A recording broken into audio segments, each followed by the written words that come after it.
Face au progrès de l'individualisme de masse que redoutait déjà Tocqueville, face à la montée des fanatismes, au repli sur les satisfactions matérielles, la culture aide à cerner quelques problèmes, ceux que nous pensons être les vrais, et peut offrir des réponses ou des esquisses de réponses à la solitude des hommes et à leur désarroi. Nous n'avons pas l'illusion de croire que la culture mette fin à la douleur humaine. Peut-être aide-t-elle à l'apaiser.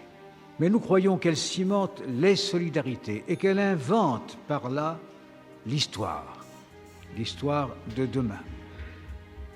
En quelques générations, nous avons vécu des changements qui atteignent ce qu'il y a de plus intime dans le cœur de tout être, particulièrement en Occident. Les croyances collectives se sont érodées, renvoyant les individus à eux-mêmes, comme si c'était à chacun désormais de trouver un sens à sa vie, privé du secours des grands systèmes de symboles qui servaient autrefois de référence commune. Et c'est là, précisément, qu'apparaît la responsabilité des créateurs, qui ont à dresser les phares dont parlait Baudelaire, afin de jalonner la marche du temps, à tracer les chemins par où retrouver les quelques valeurs permanentes qui autrement se perdraient dans l'effervescence des images et des mots. Il reste à ordonner le chaos des expériences.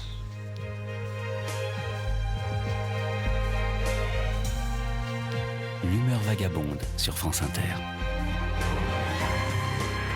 C'était en 1993, un temps où le chef de notre État s'exprimait dans un français fluide et châtié, inaugurait une académie universelle des cultures, citait Baudelaire sans que cela paraisse fabriqué, croyait que les artistes et les intellectuels ont un rôle essentiel dans la vie d'un peuple et avait non seulement lu La Princesse de Clèves, mais l'avait probablement même relu. Il est vrai que cela se passait au siècle dernier et que, alors, la réussite d'un homme politique ne se jugeait pas encore à la taille de sa Rolex.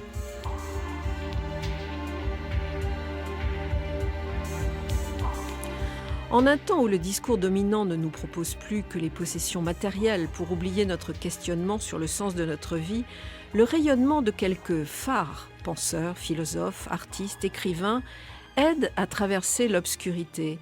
Chacun les siens, mais il est toujours intéressant de regarder par-dessus l'épaule du voisin, histoire d'élargir son jardin secret. Jacques Attali nous propose aujourd'hui son panthéon personnel avec la parution de Phare, 24 destins, chez Fayard.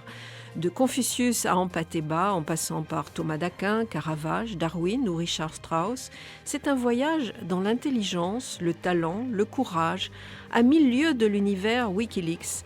Jacques Attali est ce soir l'invité de l'humeur vagabonde.